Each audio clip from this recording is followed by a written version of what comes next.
అరే మాడిపోయిందిరా ఏదో.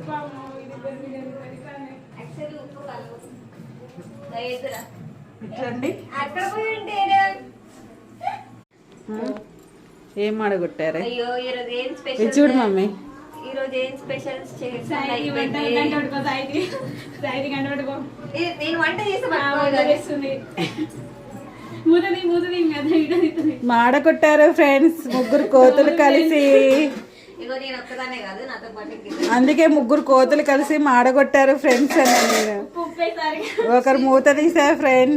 ఇంకోరు కలుపుతున్నాను ఫ్రెండ్స్. ఇగో ఫస్ట్ టైం తాలింపులో అదేంటి కొత్తిమీరని ముందే వేయాలనేసి ఈ రోజు మాకు తెలిసింది. మేము కర్రీ అయిపోయిన తర్వాత వేస్తాము లాస్ట్ 5-10 minutes ముందు. వేసింది ఎవరండి? గరిట పట్టింది ఎవరండి? నేర్చుకోండి ఎలా చేయాలో మమ్మల్ని చూసి. Okay done friends, bye bye. ఇది జరగలేదండి దగ్గరికి, నేను గోడలో పోవాలి అయ్యింది. ఓకే.